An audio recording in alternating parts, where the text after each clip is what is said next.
What is a building contract and what is its function? Well, in this video, we're going to look at and answer just that. Welcome to our House Plans and Construction Expert platform, a place where we teach you how to build your financial legacy using property as a vehicle. My name is Chikwabe, founder of Chilumi Architects and Home Designs, a place where we build right, and we are all about helping you build elegant, affordable, modern homes at 25% below market value without using your own money. I'm also a professional property investor in the residential industry with more than 2 decades of experience in architecture and project management. And so, back to the question of a contract. What is a building contract? Well, in its just simplest form, is a contract is formally a set of agreement between you, the homeowner, and the contractor. And the contractor the contract rather must be written. It must be a legal document. It must be a document that should benefit and protect both parties. And it's always advisable that before you bring in the contractor on site, or rather before the contractor begins to do any form of work, a contract must be brought on the table, understood, and signed by both parties. And then this contract really it defines and describes the kind of works that the contractor must carry on site. And this contract really is incomplete without having specifications and drawings. So you want to really attach your building plans and the specifications themselves. Let me just digress a little bit, but I hope I still really make the point. I see in many cases where home builders go to an architect, go to a draftsperson, and actually they have already in mind what they want in mind, and they've actually sketched it on a piece of paper. So they tend to approach the architect and say, look, I've already designed this, and just put it on the computer. Now, the one thing I tend to see is most home builders really tend to undermine an architect. They tend to really don't tend to see the value of an architect. That an architect is not just a person who just design a house plan, but is rather a person who goes just beyond designing a house plan. Even as he's designing, there are a lot of regulations that he has to consider. Bedrooms may have this minimum amount of space, circulation of air, circulation of movement of the people. There are a lot of components that an architect has gone through and understand the science of designing a house, for example. I mean, this is a person who has gone to school 4 years, 5 years, and so he knows the science of designing. But the people who tend to, most homeowners who tend to approach architects with really a low value, so to speak, they tend to really undervalue architects.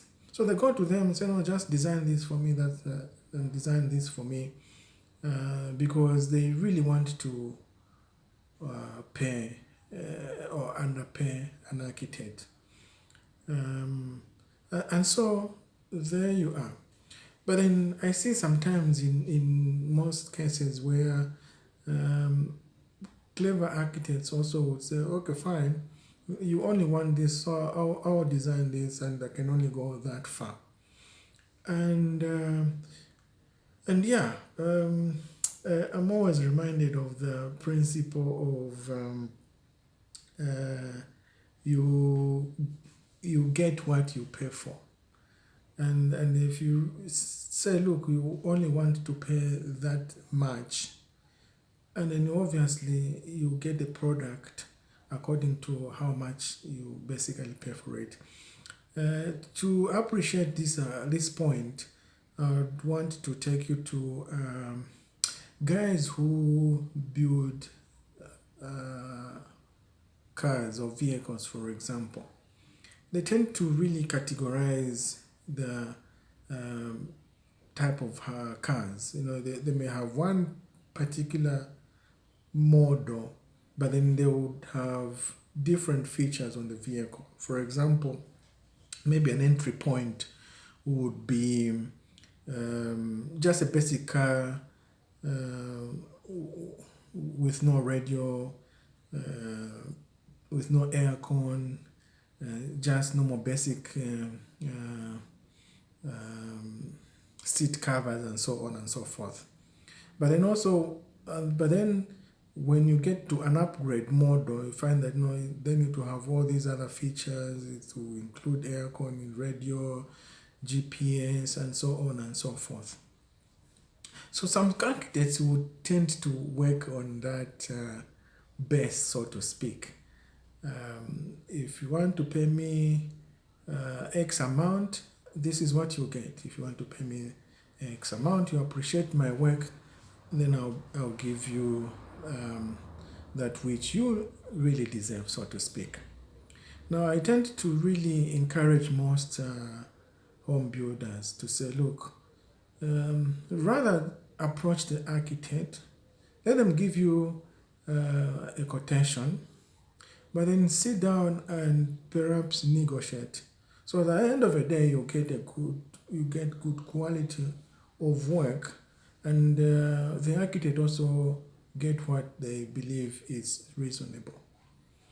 So the reason why I'm telling this story is that when you get a good architect and you pay them well, they will give you detailed plans. They'll give you plans which have correct specification, because it's not just about designing, but the architect will tend to really detail the kind of materials that you are putting onto the building, such that when now it comes to signing a contract with a contractor, you then attach that those specifications and drawings to complete a contract.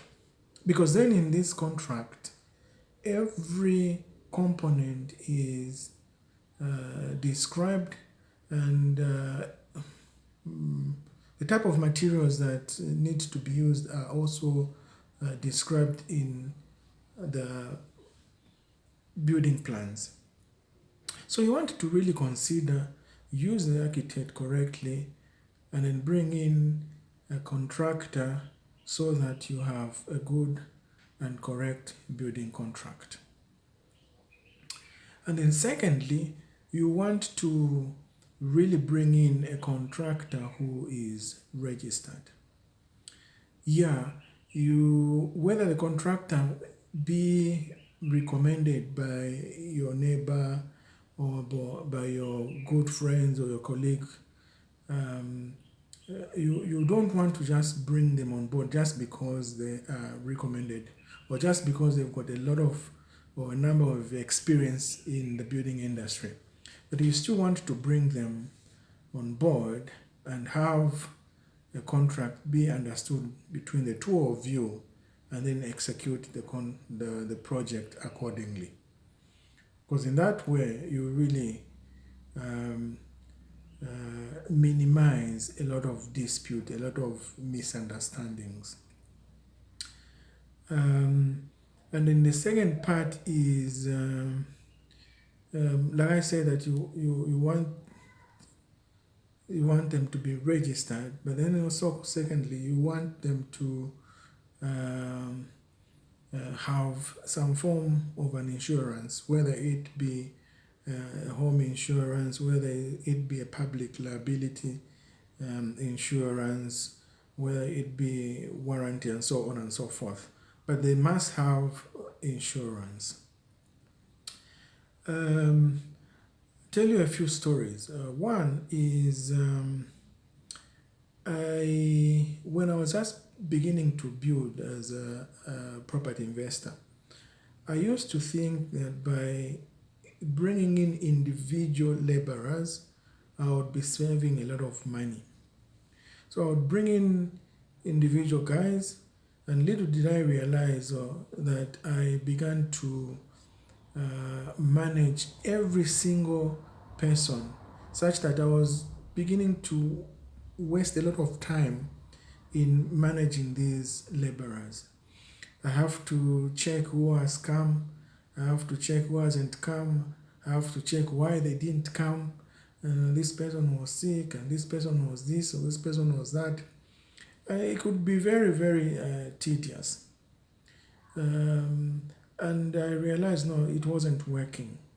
So hence I said, look, the only way I could is engage a qualified registered contractor and deal with this one person as the main contractor, and of course then deal with other subcontractors like electrician, plumber, and things like that. So that's one part. And then the second part is when you are dealing with individual laborers, it becomes very difficult. Then you have to monitor their work, then you have to monitor every step of the way. So it becomes really time consuming, such that at the end of the day, before I knew it, I was more managing the laborers than I was managing the project itself. But getting in a registered contractor, one who also has an insurance. Also, you want to avoid unnecessary things like mistakes happens, and before you know it, you have an injury on site. And perhaps these laborers cut themselves badly, or they've shattered their hand or shattered their leg. And if these things are not well documented, you are dealing with only individual laborers, you realize that you are responsible for that injury. And so before you know it, running around, taking the person to the hospital, and taking care of all the medical bills, and if you think you are done, depending on how serious the injury was, find that the person is injured and can't work for the next 2 weeks, can't work for the next 1 month. And it becomes a very difficult situation. On one end, this side, you are thinking, well, you've done your part, you've covered the medical bills. But on the other side, the other person is thinking, well, I got injured at work. Now that I'm not working any longer, you've got to support me until I get well. And it can be a very contentious issue. So you want to be very careful, such that you rather want to deal with a main contractor who has those health insurances, self-insurances, such that when these things happen, well, the contractor is covered, and the insurance will be able to take care of some of those things. Yeah, so those are issues you want to really make sure that you covered. But then if you, just like I said, if you're dealing with an individual laborer, those things are very difficult. Accident happens, before you know it, the bills are on you.